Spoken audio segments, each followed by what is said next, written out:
There's a kind of silence that doesn't feel peaceful. It feels heavy, confusing. It lingers in your chest long after the conversations stop, long after the messages slow down, long after you tell yourself you should be over it by now. And if you've ever lived with someone who kept you at a distance emotionally, you know exactly what that silence feels like. It's not just the absence of words, it's the absence of certainty, the absence of warmth, the absence of something you couldn't quite name at the time, but now you realize it was safety. And here's the part most people don't talk about.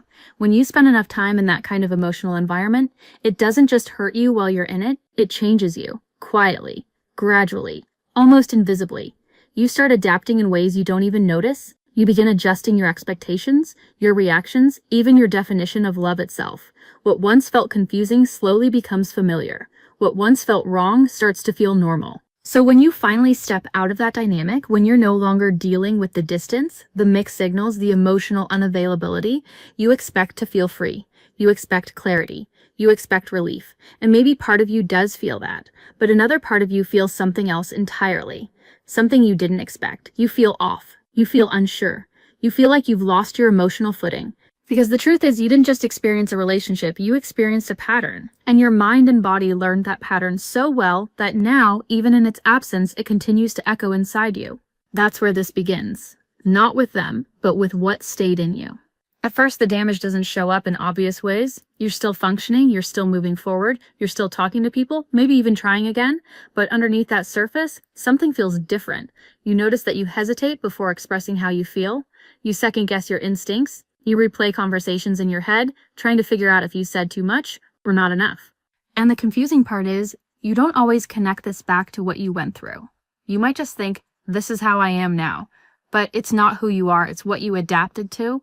When you were with someone emotionally distant, your system had to find ways to cope. You learned how to read between the lines, you learned how to sense shifts in energy, you learned how to adjust yourself to maintain connection, even when that connection felt unstable. And over time, those adjustments stopped feeling like effort. They became automatic. So now, even in situations where there's no threat of emotional withdrawal, your mind still scans for it. Your body still prepares for it. You might feel anxious when someone doesn't respond quickly, even if there's no reason to worry.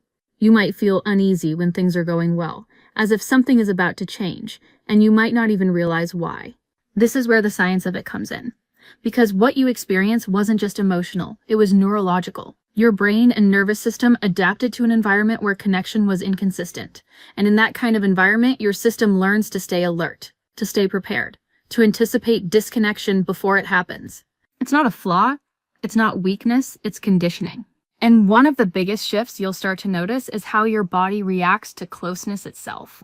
Not just emotional closeness, but the idea of it. Because when closeness was paired with unpredictability, your system stopped seeing it as purely safe. It became something mixed, something uncertain. So now when you get close to someone new, even if they're kind, even if they're consistent, even if they're emotionally available, part of you doesn't fully relax. Part of you stays guarded, not because you want to, but because your system remembers. And this is where things can get even more confusing, because the very thing you thought you wanted, stability, consistency, emotional presence, can start to feel unfamiliar, and anything unfamiliar can feel uncomfortable. You might find yourself questioning it, wondering if something is missing, wondering if it's too easy, wondering if you're really feeling what you're supposed to feel. But what you're actually experiencing isn't a lack of connection. It's the absence of chaos. And your system doesn't know what to do with that yet. When you lived in a push-pull dynamic, your brain became highly attuned to changes. A message after silence felt intense. A moment of closeness after distance felt powerful. Those emotional highs and lows created a kind of intensity that can easily be mistaken for deep connection. So when that intensity is no longer there, when things are steady instead of unpredictable, it can feel flat by comparison. Not because it is flat, but because your baseline has shifted. This is one of the hardest parts of moving towards secure bonding. You're not just learning how to connect with someone new, you're learning how to interpret connection differently, because secure bonding doesn't rely on emotional spikes. It's not built on uncertainty or guessing, it's built on consistency, on presence, on emotional safety that doesn't disappear when things get real. And at first, that kind of connection doesn't always feel exciting. It feels calm, it feels steady, it feels quiet, it feels steady, it feels quiet. And if you're being honest, that quiet can feel unfamiliar in a way that almost makes you want to disrupt it, not because you want chaos again, but because your system is used to movement, to tension, to something happening.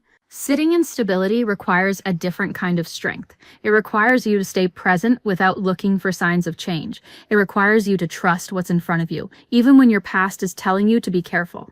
And that's where the real work begins, not in finding the right person, but in allowing yourself to experience connection without constantly preparing for it to disappear. Because what you're rebuilding isn't just trust in someone else, it's trust in the experience of connection itself. And this doesn't happen all at once. It happens in small moments, in the way you start to notice your reactions without immediately acting on them, in the way you pause before assuming the worst, in the way you begin to question the patterns that once felt automatic. You might still feel the urge to overthink, to analyze, to search for hidden meaning, but now there's a small space between the feeling and the reaction. And in that space, something new starts to form. Awareness. And awareness changes everything, because once you see the pattern, you're no longer fully inside it.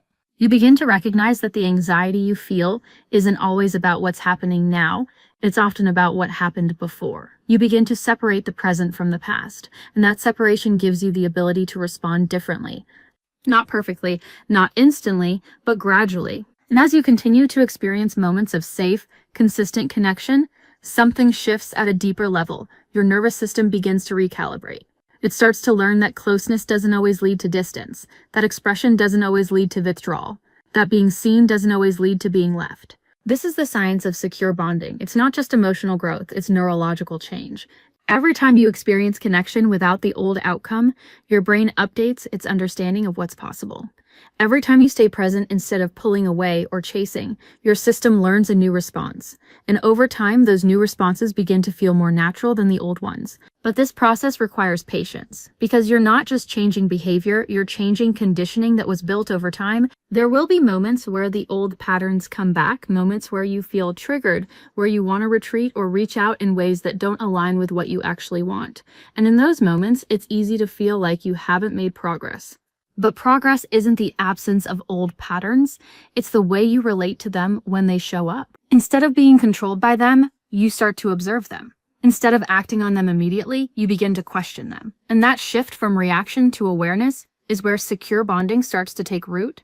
Because secure bonding isn't about becoming a different person, it's about returning to a version of yourself that can experience connection without fear constantly running in the background. And that version of you is still there. It didn't disappear, it adapted. Now it's learning something new. Now as this new awareness starts to take shape inside you, something subtle but deeply disorienting begins to happen. You start encountering moments of calm connection, and instead of fully relaxing into them, your mind begins to question them. There's no obvious problem, no distance, no mixed signals, no emotional withdrawal.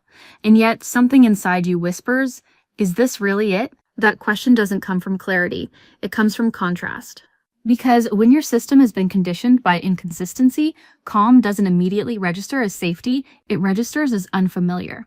And unfamiliar can feel wrong, even when it's exactly what you need. This is where the confusion deepens. You might find yourself sitting across from someone who is present, attentive, emotionally available, and instead of feeling the intensity you once associated with connection, you feel something quieter, something steadier, and your brain, still wired to expect emotional highs and lows, starts interpreting that steadiness as a lack of chemistry. But what you're actually experiencing is the absence of emotional volatility. Your brain learned to associate love with activation, those spikes of uncertainty followed by moments of closeness. That cycle created a kind of emotional intensity that felt powerful, almost magnetic. So now, when that intensity isn't there, it can feel like something is missing, even when nothing is. And this is one of the most important shifts you'll ever make. Learning to understand that intensity is not the same as intimacy. Because real intimacy doesn't keep you guessing. It doesn't rely on unpredictability to feel alive. It doesn't pull you in just to push you away. Real intimacy is consistent. It's grounded. It's something your body can actually rest in. But resting is something your system has to relearn. At first, you may notice yourself creating doubts where none exist. You might question the connection. You might feel tempted to pull back just to see if the other person will come closer. You might even feel a strange urge to recreate the emotional patterns you're used to, not because they felt good, but because they felt familiar. And this is where healing becomes a conscious process, because now it's not about reacting automatically. It's about noticing the impulse and choosing differently. This is where regulation becomes more important than romance. Before you can fully experience secure bonding, your nervous system needs to feel safe enough to stay present in it. And that safety doesn't come from the other person alone. It comes from your ability to regulate your internal state when old patterns are triggered. You begin to realize that the anxiety you feel in certain moments isn't always a signal that something is wrong externally. It's often a signal that something inside you is remembering what used to happen. So instead of immediately acting on that anxiety by overthinking, by seeking reassurance, by pulling away, you start to pause. You start to sit with the feeling without letting it control your next move. And at first that pause feels uncomfortable, almost unnatural, because you're interrupting a pattern that once felt automatic. But in that pause, something powerful begins to happen. You create space for a different outcome. You begin to experience connection without immediately attaching it to fear. You allow moments of closeness to exist without bracing for distance. You start to let things unfold without trying to control where they're going. And slowly, almost quietly, your system begins to soften. You start noticing that consistency doesn't feel as foreign as it once did. You begin to feel a sense of ease in interactions that used to make you anxious. You find yourself responding instead of reacting. And with that shift, something else changes too, what you're drawn to. Where you once felt pulled toward emotional mystery, toward people who felt hard to read, toward connections that required you to figure things out, you begin to feel something different. You start noticing the value in clarity. Emotional availability, which may have once felt underwhelming or even suspicious, starts to feel comforting, grounding, real. You begin to appreciate the simplicity of someone who communicates openly, someone who shows up consistently, someone who doesn't make you question where you stand. And this shift doesn't happen because you forced it. It happens because your system is starting to recognize what safety actually feels like. At first, it might feel subtle, almost like a quiet preference rather than a strong attraction, but over time, that preference becomes stronger, more defined. You begin to lose interest in dynamics that once kept you emotionally activated. Not because you're trying to avoid them, but because they no longer feel good. What once felt exciting now feels draining. What once felt like chemistry now feels like confusion. And what once felt unfamiliar, stability, consistency, emotional presence begins to feel like something you don't want to live without. This is the beginning of a deeper transformation. Because now it's not just about healing from the past, it's about redefining what connection means to you. And one of the clearest signs of this shift is how you start to experience boundaries. Before, boundaries might have felt threatening. If someone needed space, it might have triggered fear. If there was distance, even a healthy kind, it might have felt like rejection. Because in your past experience, space often meant disconnection. But now, as you move towards secure bonding, your understanding of space begins to change. You start to see that healthy connection doesn't require constant closeness. It allows for individuality, for breathing room, for moments of separation that don't weaken the bond, but actually support it. And instead of interpreting boundaries as signs of withdrawal, you begin to see them as signs of stability. Someone who can maintain their own space without disconnecting from you, someone who can respect your boundaries without pulling away, someone who doesn't disappear when things get real, that kind of presence starts to feel deeply reassuring. And slowly, your response to these moments shifts. Where you once felt anxious, you begin to feel neutral. Where you once felt fear, you begin to feel trust. Not blind trust, not forced trust, but a steady, growing sense that connection doesn't have to be all or nothing, that it can exist in a balanced, grounded way. And this shift carries into something even more important, how you communicate. Because when you've been in a dynamic where emotional expression wasn't always received well, you learn to hold back, to filter, to carefully choose what you say and when you say it. You learn to protect yourself by not fully showing up. So even after that dynamic ends, that hesitation can stay with you. You might feel the urge to minimize your needs to avoid difficult conversations, to keep things light even when something deeper needs to be said. But as you move towards secure bonding, something begins to change. You start to feel a growing sense of safety in expressing yourself. Not because you're guaranteed a perfect response, but because you're no longer basing your expression on fear. You begin to understand that your needs are not too much. Your feelings are not a problem to manage. Your voice doesn't have to be filtered to be accepted. And with that understanding, communication becomes less about avoiding conflict and more about creating connection. You start speaking from a place of clarity instead of anxiety. You express what you feel without immediately worrying about how it will be received. You allow yourself to be seen more fully. And in doing that, you begin to experience something that may have felt rare before, being understood. Not perfectly, not every time, but consistently enough that your system starts to relax into it. And that's when another shift happens, one that changes how you experience connection at its core. You stop seeing communication as a risk and start seeing it as a bridge, a way to deepen connection instead of protect yourself from losing it. And as these changes continue to unfold, something inside you begins to settle. The constant alertness starts to fade. The need to analyze every detail begins to quiet down. The urge to prepare for disconnection loses its intensity. And in its place, something new begins to grow. A sense of steadiness, a sense of trust, a sense that maybe, just maybe, connection doesn't have to feel like something you're constantly trying to hold together. It can feel like something that holds you too. And as that sense of steadiness begins to take root, something deeper starts to shift, something that goes beyond your thoughts, beyond your behaviors, and settles into the way your body experiences connection itself. Because up until now, so much of your experience has been filtered through anticipation of distance, anticipation of change, anticipation of loss. But as you continue to have moments where those expectations are not met, where closeness stays, where presence remains, where connection doesn't suddenly disappear, your system starts to update. Not all at once, not in some dramatic, life-changing instant, but gradually, quietly, through repetition. This is where real rewiring begins. Your mind starts to gather evidence that contradicts what it once believed. That connection can be stable, that people can be consistent, that emotional presence doesn't have to come with a hidden cost. And your nervous system, which once stayed on high alert, begins to soften its grip. You might notice it in small ways at first, the way you don't immediately panic when there's a delay in communication, the way you don't assume the worst when something feels slightly off, the way you can sit in a moment of closeness without scanning for signs that it's about to end. These moments may seem simple on the surface, but they represent something profound underneath. They represent your attachment system beginning to reorganize itself. Because attachment isn't just about who you're with, it's about how your system has learned to experience connection over time, and when that learning changes, everything about your relational world begins to shift. You start to respond to situations differently, you start to interpret behaviors differently, and most importantly, you start to feel differently. There's less urgency, less pressure, less emotional turbulence, and in its place, there's a growing sense of grounding. You're no longer trying to secure connection through effort alone. You're starting to experience it as something that exists without constant maintenance, without constant proof. And that shift changes the way you see yourself too. Because in the past, you may have felt like you had to earn closeness, like you had to prove your worth, show your value, or adjust yourself in order to be chosen, to be kept, to be loved. But as secure bonding begins to take hold, that belief starts to loosen. You begin to realize that real connection doesn't require you to perform. It doesn't require you to shrink parts of yourself or amplify others just to keep someone engaged. It doesn't require you to overextend or overgive just to maintain their presence.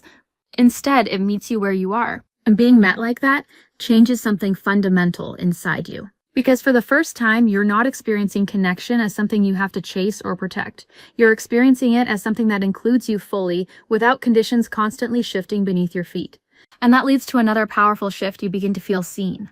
Not in a fleeting, surface-level way, but in a way that feels steady, consistent, real. You're not being understood only in moments of closeness and then left to question everything later. You're not being recognized only when it's convenient. You're being seen as you are, across time, across moments, across different emotional states. And that kind of visibility does something your system has been craving for a long time. It allows you to relax into yourself. You no longer feel the need to monitor how you're coming across. You're not constantly adjusting your behavior to maintain connection. You're not holding back parts of yourself out of fear that they'll create distance. You begin to exist more freely within the relationship, and with that freedom comes a new kind of confidence. Not the loud, performative kind, but a quiet, grounded sense of self that doesn't depend on constant validation. You start to trust that who you are is enough to be met, to be valued, to be connected with, and that trust changes how you move through connection entirely. Because when you're no longer trying to prove your worth, you're able to engage more honestly, more openly, more authentically, and that authenticity deepens the bond even further. But perhaps one of the most significant changes shows up in how you experience conflict. Because in the past, conflict may have felt like a breaking point, a moment where everything could fall apart, a trigger that activated fear, anxiety, or even shutdown. You might have avoided difficult conversations altogether, or approached them with a sense of urgency, trying to resolve everything immediately just to restore a sense of safety. But as secure bonding develops, your relationship with conflict begins to transform. You start to see that disagreement doesn't equal disconnection.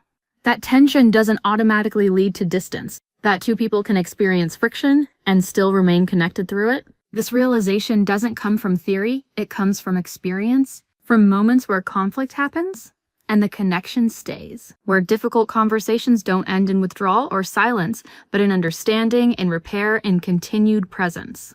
And each of those moments reinforces a new belief. That connection is resilient, that it doesn't have to be fragile, that it can hold both closeness and difference at the same time.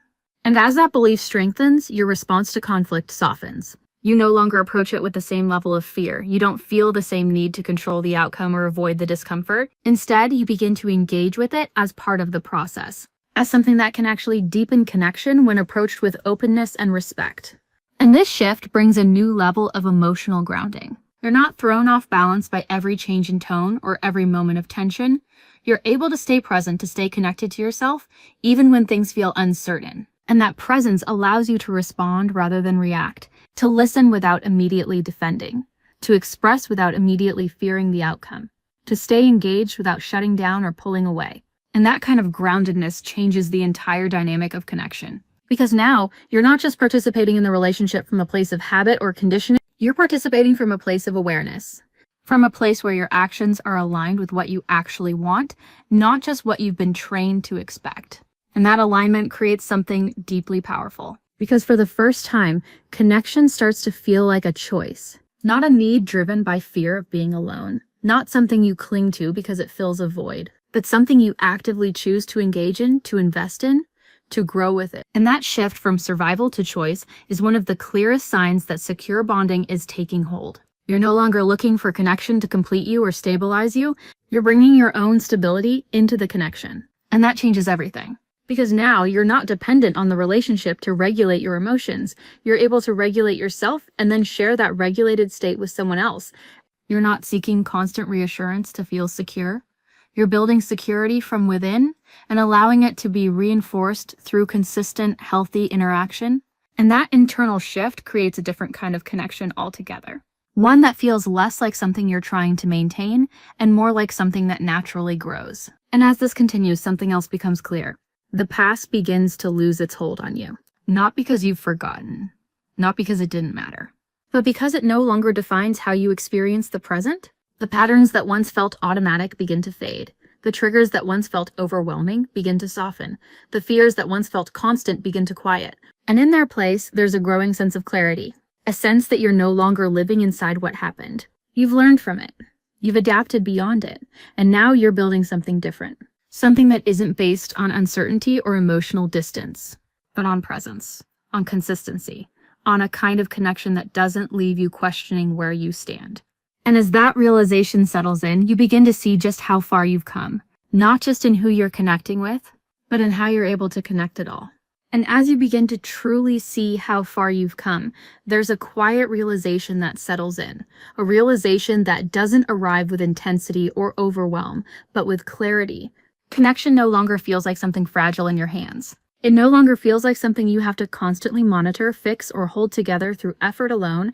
Instead, it begins to feel steady. And that steadiness changes the way you experience everything that comes with it.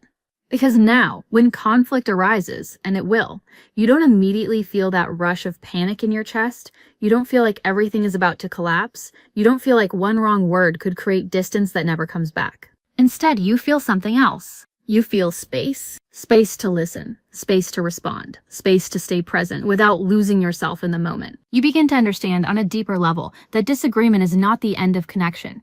It's part of it. And instead of trying to avoid it or rush through it, you allow it to unfold. You allow both sides to exist without immediately trying to resolve the discomfort. Because you've learned something your past couldn't teach you. You've learned that connection can stretch without breaking, that it can hold tension without collapsing. And that understanding changes the way you show up in those moments. You don't shut down the way you used to. You don't overextend yourself just to restore peace. You don't silence your needs just to keep things stable. You stay. You stay present in the conversation. You stay connected to what you feel. You stay grounded enough to express yourself without fear taking over. And in doing that, you create something new. A different kind of experience around conflict, one that builds trust instead of eroding it. Because every time you move through tension without losing the connection, your system learns something powerful. It learns that connection doesn't disappear when things get difficult. It deepens. And as that becomes your new reality, something else begins to settle into place. A deeper sense of emotional grounding. You're no longer being pulled in different directions by fear, uncertainty, or the need for constant reassurance.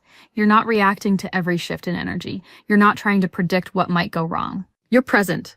Present in a way that allows you to feel without being overwhelmed by what you feel. Present in a way that allows you to respond instead of react. Present in a way that keeps you connected to yourself, even while you're connected to someone else. And that grounding becomes your anchor. Because now, no matter what happens externally, you have a sense of internal stability that doesn't disappear. You trust yourself to handle what comes up. You trust yourself to communicate what matters. You trust yourself to walk away if something no longer aligns, not from fear, but from clarity. And that level of trust creates a completely different relationship with connection itself. Because now you're not entering connection from a place of lack. You're not seeking someone to complete you, fix you, or regulate what you can't manage alone. You're entering connection from a place of wholeness. From a place where you are already grounded, already aware, already capable of holding your own emotional experience. And from that place, love stops being something you need to survive. It becomes something you choose. You choose to open. You choose to invest. You choose to stay present. Not because you're afraid of losing it, but because it adds something meaningful to a life that already has stability within it. And that shift from needing connection to choosing it is one of the most powerful transformations you can experience. Because it frees you. It frees you from chasing what isn't available. It frees you from holding on to what doesn't meet you. It frees you from trying to make something work that was never aligned to begin with. And instead, it allows you to recognize what is, to recognize consistency, to recognize presence, to recognize emotional availability for what it truly is, not something to question, but something to value. And as you continue to live in that awareness, something else begins to happen. The past, which once felt so present, so influential, so deeply tied to how you experienced everything, begins to fade into the background, not in a way that erases it, but in a way that releases its control over you. You no longer see every situation through the lens of what happened before. You're no longer expecting the same patterns to repeat. You're no longer bracing yourself for the same outcomes because you've built something new.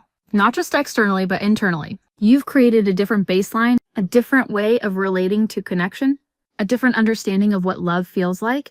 And from that place, the memories that once carried so much weight begin to lose their intensity. They become something you can look at without being pulled back into.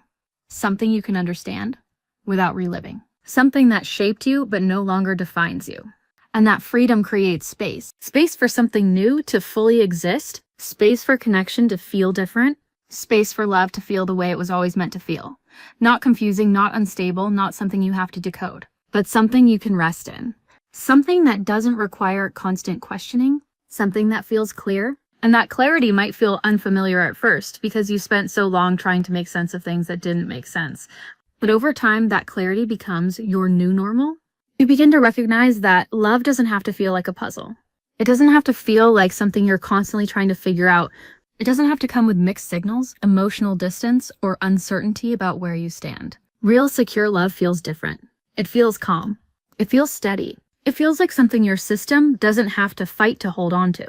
And maybe the most surprising part of all of this is that it doesn't feel overwhelming. It doesn't feel like a constant emotional high. It doesn't consume you in a way that makes you lose yourself. Instead, it feels like peace. A kind of peace that you don't have to earn. A kind of peace that doesn't disappear when things get real. A kind of peace that allows you to fully be yourself without fear that it will push someone away. And when you finally experience that kind of connection, you realize something that changes everything. You realize that love was never supposed to feel like confusion. It was never supposed to feel like instability. It was never supposed to feel like something you had to chase, prove, or constantly question. It was always supposed to feel like this: grounded, clear, safe, and deeply, quietly, like home.